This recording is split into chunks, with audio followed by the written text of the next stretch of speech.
Hi, I'm Jenny Stevens with 40 Weeks Well, and I am here today to do a training video on how to make chicken broth. I am working alongside Sandhills Family Farms. They're out of McLeod, North Dakota, and they raise pasture, free-range chickens. They sell the chickens, butchered. They also sell eggs. They have beef and pork that they sell throughout the year as well. And so anyways, I am working with them. They provided me with two different birds. They're both chickens, but they're two different varieties, and I will just show you. This first one is it's a retired hen, so it's now in the category of a stewing hen. And so this is a little more of a traditionally, it looks more like a chicken shape that we're used to, kind of rounder and plumper. So we're gonna make one type of, one batch of broth with the stewing hen. The other batch of broth is going to be made with this other bird, and it's called a cockerel. Cockerels are of the chicken family, but they are actually birds that can fly, and so they're much leaner. You can see the body is a lot thinner, but they're wonderful for making stock because there is a lot of minerals, and the meat has more just. They've just done so much more with their activity, and their bones are thicker. There's just a lot of nourishment in the cockerels in terms of making the broth. So that is a good reason to choose that type of bird when you can get it to make chicken broth. The other things that we're gonna do, 2 carrots per batch. 2 sticks of celery per batch, 1 onion. You actually don't have to take the skin off the onion. You can just chop it up really rough. The skins add additional nutrients. We do a gallon of filtered water for each batch. You really want to use filtered water, either store-bought or if you have a filtration system in your home, because the things that are in treated water, you don't want those to be part of your broth. They just detract from the nourishment of the broth. The other thing is apple cider vinegar. You want to get raw, unpasteurized apple cider vinegar. This Eden brand is a good brand. There's Bragg's, it's spelled B-R-A-G-G-S. That's another really good brand. But you want to get the raw, unpastured apple cider vinegar that states with the mother. So that's the type of apple cider vinegar you want to use. And the reason why we use apple cider vinegar is because we want to draw all of the minerals out of the bones, and this helps to soften the bones to allow that process to occur. And the other thing that I personally add into my chicken broth is chicken necks and also chicken feet, which our grandmothers used to use them years and years ago. But the reason why I include the neck and feet in my broth is because I want to maximize collagen and gelatin in my broth. That is so healing. Gelatin helps us to digest the food that we eat, and it's just such a healing part of why broth is so good for you. So I'm gonna go ahead and get started. And schools of thought, but for me, I would say the least amount of time that I would want my chicken broth to be on the stove is 6 hours. I pretty much religiously let mine go for 24 hours, and I just love the results that I get after it's just been in that simmer stage for 24 hours. So that's what I do personally. I'm gonna get some of this chopped up and ready to go, and then I will show you how things are looking once we get there.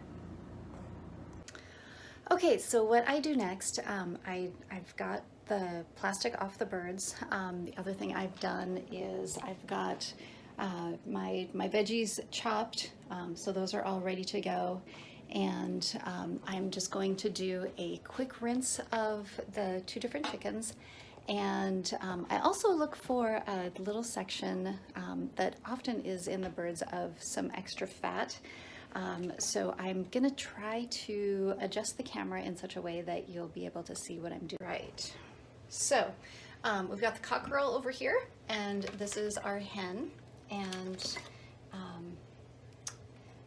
as you want to just use cold water, and I just give them a little rinse. And what you can see here, this is really good for the bird, but it's not really necessary for our stock. This is just fatty tissue, and I will often just cut that off.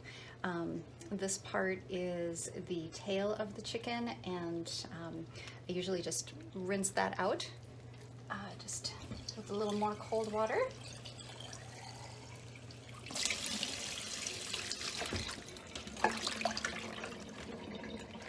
So there's that one. And for the cockerel over here. Now, interestingly enough, the cockerel, because it's been an active bird more than just scratching and pecking around the farmyard, definitely a different composition of fatty tissue on this bird. So this one, the fat globules on this bird, they're much more defined and much easier to remove. So it's kind of an interesting thing about this bird, just a much different type of fat composition. But I'm going to trim both of those off. So I'm just going to take a moment and grab a knife here.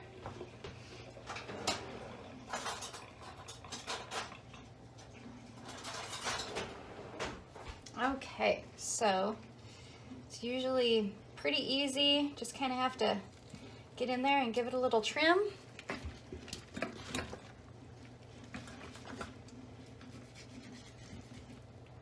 And I don't do anything with this other than just pitch it in the garbage. I suppose if you had pets, they would probably love this, but I don't have pets. So for me, it just goes in the garbage.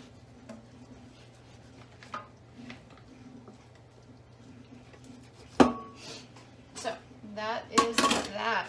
I just try to make things as simple as possible. These birds will do great by just going right into the pan. Oh, I should show you this because they're very different looking. I hope that you can see that. This one over here is the hen, and this one is the cockerel. And yeah, their body shapes are, I mean, obviously they're both chickens. They're both birds. That's obvious. But the hen is just so much rounder, and the cockerel is just very oblong. So I'm going to put them both in the pots and get rid of the plastic that they were in.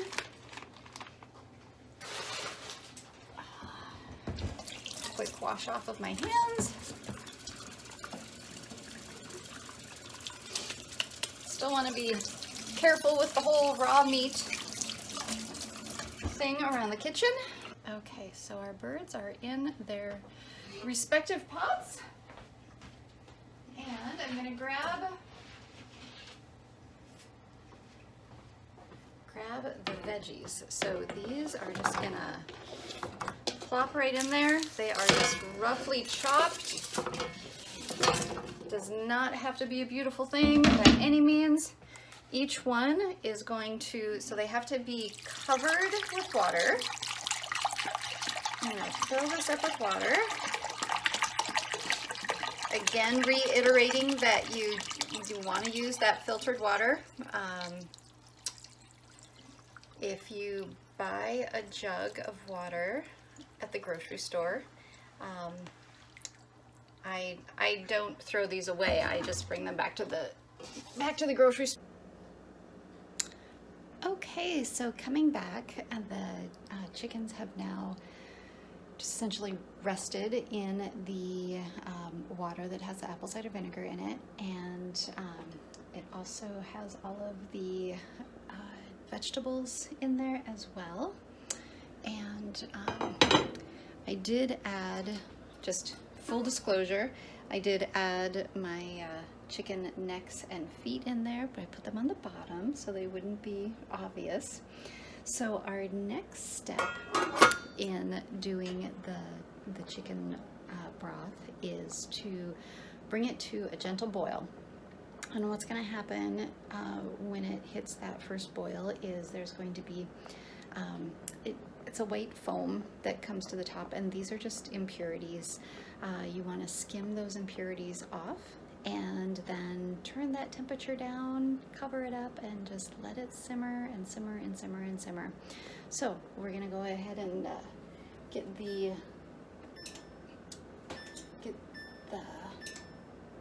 heat going and let this come to a boil, and I will.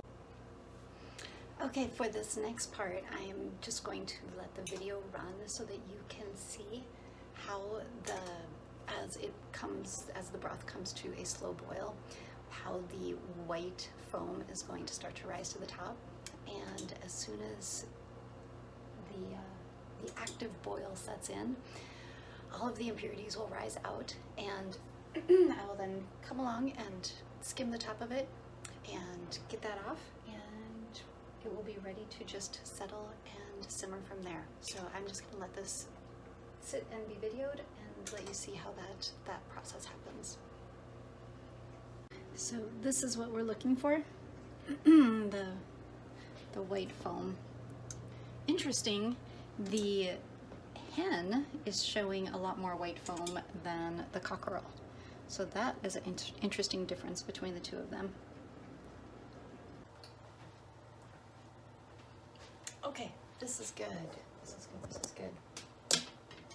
So what we have here is, it's come to a very, very gentle boil, so I'm going to turn back the heat.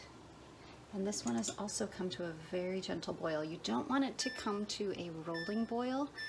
That's too much force on the whole process. But right now we can go ahead and lift off the white foam that has risen to the top on both of them and get that removed. I'm gonna set this down and let you see how that's done. So I just grab a bowl and a Play-Doh, and just very gently, so you don't want to pull out any of the vegetables. So yeah, just very gently take that part off. And it doesn't have to be perfect by any means, it's just getting the majority. It's just fine.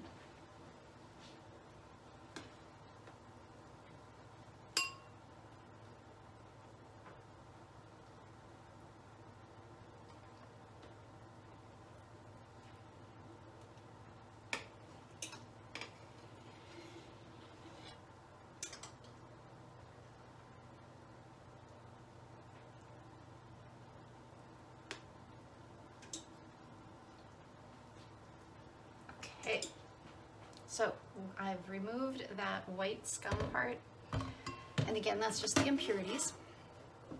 So from here, I am going to just turn the temperature way down,